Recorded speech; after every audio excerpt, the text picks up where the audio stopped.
Mackay টেস্টকে নিয়ে সবচেয়ে বেশি আগ্রহে রয়েছেন এই মুহূর্তে অস্ট্রেলিয়ানরা। যে সংবাদকর্মীরা এই মুহূর্তে ম্যাকায় অবস্থান করছেন এবং বাংলাদেশ অস্ট্রেলিয়ার সেকেন্ড টেস্ট নিয়ে কাভার করার জন্য ওয়েট করছেন, অনেকের ক্ষেত্রে আসলে হোটেল বুকিং নিয়ে একটা বড় ধরনের সমস্যা হচ্ছে। কারণ ডারউইন টেস্টে বাংলাদেশ অস্ট্রেলিয়াকে যেভাবে চমকে দিয়েছে, জয় পেয়েছে, অস্ট্রেলিয়া 1-0 পিছিয়ে আছে, এই সিরিজে বাংলাদেশ হারছে না, অস্ট্রেলিয়া হোয়াইট ওয়াশও হতে পারে, এরকম একটা সম্ভাবনা রয়েছে। সো বাংলাদেশের বিপক্ষে ম্যারে যেই সিরিজটাকে কেন্দ্র করে একটা হাইপোথিসিস ক্রিয়েট হয়েছিল অস্ট্রেলিয়ায়, গ্রেটার অস্ট্রেলিয়ায়, সেটা না অনেক বেশি চেঞ্জ হয়ে গেছে, সেটা অনেক বেশি একটা রোমান্টিক রূপ লাভ করেছে। এক্সাইটমেন্ট ইজ দেয়ার অ্যান্ড অস্ট্রেলিয়ানরা বাংলাদেশের থেকেও অনেক বেশি aggressive to watch their second test. অনেকেই বলছেন এই অস্ট্রেলিয়া ভয়ঙ্করভাবে ফিরে আসবে, বাংলাদেশকে দুমড়ে মুচড়ে দিবে। আবার অনেকেই বলছেন এই ম্যাচে অস্ট্রেলিয়া আরো বাজেভাবে বাংলাদেশের বিপক্ষে তাদের পারফরমেন্সের ডিসপ্লে করতে পারে। I am discussing about the winning combination and winning combination change হচ্ছে, এটা মোটামুটি ডান। জায়গা কোথায়, কে পরিবর্তিত হচ্ছে, কে ইনক্লুড হচ্ছে, কে এক্সক্লুড হচ্ছে, সেই ডিসকাশনটা করার আগে একটা ব্যাপার নিয়ে আসলে একটা বড় কনফিউশন ক্রিয়েট হয়েছে। একটা ব্যাপার নিয়ে এখন পর্যন্ত কোনো দলই, মানে বাংলাদেশ তুলনামূলকভাবে ফেভারেবল অবস্থায় রয়েছে। বাংলাদেশ মানে 100% যদি আপনি বিচার করেন, মানে শতাংশের হিসাবে 90% দে আর প্রেশারলেস।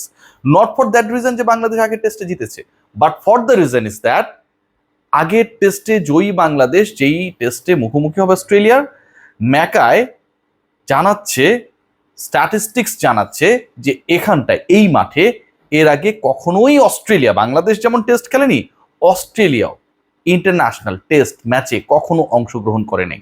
সো দ্য ভেনু, যেই ভেনুকে নিয়ে এত আলোচনা, যে ভেনুর উইকেট নিয়ে এত আলোচনা, যে ভেনুর বাতাস নিয়ে অনেক আলোচনা, সেই আলোচনাগুলো আসছি, সেই ভেনুতে দুই দলই নতুন, এবং এই দুই নতুন দলের মধ্যে এক দল কনফিডেন্সের জায়গায় স্কাই হাই, আরেক দল একদম তলানিতে, আকাশ আর পাতাল ব্যবধানে। দুইটা চেঞ্জ নিয়ে আলোচনা হচ্ছে এবং সেই দুই চেঞ্জের একটা ব্যাটিং ওয়াইজ, মানে ব্যাটিং ডিপার্টমেন্টকে আরেকটু ডিফারেন্ট অ্যাঙ্গেলে ডিসপ্লে করা যায় কিনা ইন দ্য সেকেন্ড টেস্ট, সেরকম একটা ডিসকাশন রয়েছে, নট বিং ফাইনাল ইয়েট। আরেকটা পয়েন্ট রয়েছে, সেটা হচ্ছে বোলিং ওয়াইজ বাংলাদেশ আসলে কোন মেকানিজম অ্যাপ্লাই করবে। বাংলাদেশ কি ওই 3-2-তে যাবে, মানে 3 পেসার 2 স্পিনার, নাকি বাংলাদেশ মানে ডারউইনের সাথে ম্যাকায়ের কন্ডিশন, অ্যাটমসফিয়ার, উইকেটের ক্যারেক্টার, সবকিছুতে একটা বড় ধরনের পার্থক্য থাকবে, এটা নিয়ে কোনো ডাউট নেই। সবচেয়ে বড় ব্যাপার যেটা, যে ওখানটায় তীব্র গরম থেকে এখানে মোটামুটি শীতের মধ্যে পড়েছে ক্রিকেটাররা, উইকেটের উপর সেটা একটা প্রভাব থাকবে। রেইন ফোরকাস্ট রয়েছে, প্রচুর উইন্ডি একটা সিচুয়েশন সেখানটায়, ক্যারিবিয়ান ফিল্ডগুলোর মতো আমি যেগুলো কাভার করেছিলাম অতীতে। সো এই যে পার্থক্যটা, এটা কি বাংলাদেশের বোলিং ডিপার্টমেন্টে কোনো পরিবর্তন আনার ক্ষেত্রে ভূমিকা পালন করবে কিনা? As per the news I have got, সেখানটায় মোটামুটি এটা এনশিওর্ড, আমি যেটা বলেছি ট্যাগলাইনে আপনারা দেখে দেন, যে উইনিং কম্বিনেশনে পরিবর্তন আসছে, উইনিং কম্বিনেশন থাকছে না। বাংলাদেশ লাস্ট টেস্টে 9 উইকেটে যে জিতেছিল অস্ট্রেলিয়ার বিপক্ষে, সেই 9 উইকেটে জয়ী দলের 11 জন ক্রিকেটার, মানে 11 জনের 11 জন খেলতে পারছেন না, বা তাদের খেলানো হবে না। পারফরমেন্স ওয়াইজ না, সিচুয়েশন ওয়াইজ বাংলাদেশ আসলে ডিসাইড করতে চায়, এবং সেখানটায় সবচেয়ে বড় যে আলোচনাটা, সেটা হচ্ছে ফোর্থ পেসারের ইনক্লুশন, চতুর্থ পেসারের ইনক্লুশন। যে 3 জন পেসার রয়েছে, তাসকিন রয়েছেন, ইবাদত রয়েছেন, হাসান মাহমুদ রয়েছেন, এবং তারা প্রুভ করেছেন, টু বি ভেরি অনেস্ট, মানে ওই অস্ট্রেলিয়া কন্ডিশনে 23 বছর পর সাকিব তামিমরাই কখনো টেস্ট খেলতে যায়নি, সেখানটায় গিয়ে তারা যেটা করেছেন আনবিলিভেবল। সো এই 3 জনের থাকা নিয়ে টুকটাক নিগলস থাকলেও আসলে ক্রিকেটাররা খেলতে চায়, যতই থাকুক, মানে এই টেস্টে এই 3 জনের থাকা নিয়ে কোনো সমস্যা নেই। এখন অপশন যেটা, মানে ফোর্থ অপশন যেটা, মানে অনেকেই বলেছেন বা বলছেন, বা স্ট্যাটিস্টিক্স অনেক ক্ষেত্রে সাজেস্ট করছে যে 2 জন স্পিনার রাখাটা ভালো হতে পারে, but Bangladesh team management they are highly thinking যে আমরা আসলে 4 জন পেসার নিয়ে খেলবো। সো ফোর্থ অপশন আসলে কে? মোহাম্মদ খালেদ, মানে খালেদ হোসেন, নাকি খালেদ আহমেদ, ইনফ্যাক্ট খালেদ আহমেদ, নাকি শরীফুল ইসলাম? সো ওই শরীফুলের জায়গাটা নিয়ে আসলে একটা লকড সিচুয়েশনে বাংলাদেশ দল রয়েছে। বাংলাদেশ যদি 3 পেসারও খেলায়, তারপরও শরীফুল খেলবে বলে এখন পর্যন্ত জানা যাচ্ছে। আর বাংলাদেশ যদি ফোর্থ পেসারের ইনক্লুশন ঘটায়, তাহলেও শরীফুল থাকবেন। তার মানে অ্যালং উইথ তাসকিন, এবাদত অ্যান্ড হাসান মাহমুদ, আমরা একজন লেফটি পেসারকে সেকেন্ড টেস্টে অস্ট্রেলিয়ার বিপক্ষে পাচ্ছি। সো এই যে পাওয়াটা, এই যে ইনক্লুড হওয়া অ্যান্ড এক্সক্লুড হয়ে যাওয়া, এই আলোচনাটাই আসলে উইনিং কম্বিনেশন যে থাকছে না, সেটাকে জাস্টিফাইড করে। সো বাদ পড়ছে কে?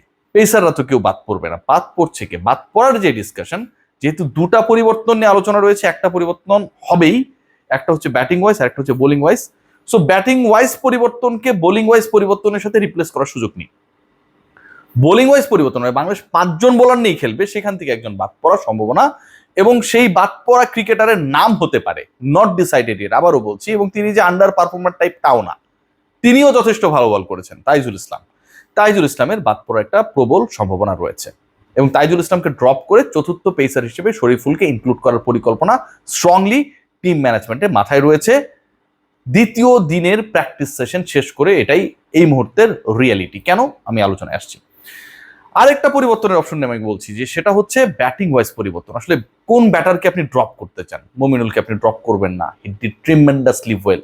নাজমুল হোসেন শান্ত 84 রানসের সেই ইনিংসটা, আরেকটা সেঞ্চুরি আমরা পেতেও পাইনি। Liton Kumar Das unlucky not to have runs, but এই টেস্টে লিটন ভালো করবে, আমি এটা এক্সপেক্ট করি।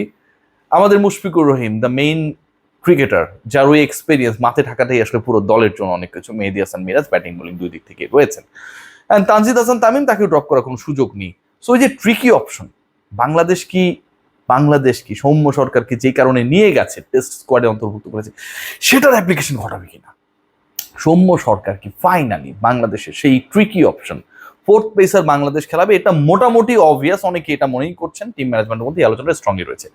বাট একটু চমকে দেয়া, সৌম্য সরকারকে খেলিয়ে দেয়া, সৌম্য সরকার ওই কন্ডিশনে তার কাছ থেকে যে এক্সপেকটেশন সেটা যদি ফুলফিল করতে পারে, সৌম্য সরকারকে যদি খেলিয়ে দেয়, সাদমানকে ড্রপ করে, যেহেতু এইখানকার সিচুয়েশনটাও ডিফারেন্ট, ডারউইনের সাথে বাংলাদেশের আপনি মিল পেতে পারেন। বাংলাদেশের অ্যাটমসফিয়ার, ক্রিকেটিং আবহে সাদমান ইসলাম যতটা ইফেক্টিভ, ডারউইনে তার ইফেক্টিভনেস আপনি এক্সপেক্ট করতেই পারেন। বাট ম্যাকায়ে আপনি কি সৌম্যকে খেলাবেন?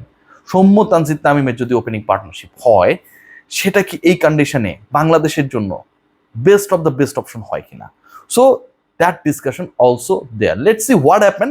বাট উইনিং কম্বিনেশন ভাঙছে, শরীফুলের ইনক্লুডেড হওয়াটা মানে খুব বেশি কনফিউশনের জায়গায় নেই। বাংলাদেশ চতুর্থ পেসার খেলাতে চায়, সেই জায়গায় একজনকে ড্রপ করতে হবে। অ্যান্ড এই ডিসিশনটা আসলে অনেকটা আমার কাছে মনে হয় যে কষ্টকর একটা ডিসিশন, যে তাইজুল ইসলামকে ফাইনালি হয়তো ড্রপ করতে হতে পারে, কারণ যেহেতু আপনি চতুর্থ পেসার খেলানোর পরিকল্পনা করছেন।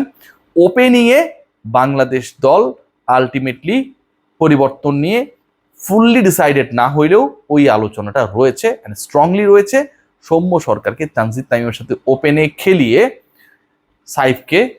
সাদমানকে ড্রপ করা যায় কি না। আর সেটা যদি হয়, তাহলে বাংলাদেশ দল পঞ্চম pace bowling option, medium pace bowling option হিসেবে সৌম্য সরকারকেও ইফ নিডেড, অস্ট্রেলিয়া তাদের 8 জন বোলারকে ইউজ করেছিল এগেইনস্ট বাংলাদেশকে অল আউট করার জন্য। সো বাংলাদেশও একটা এক্সট্রা বোলিং অপশন পেতে পারে। Let's see what happen.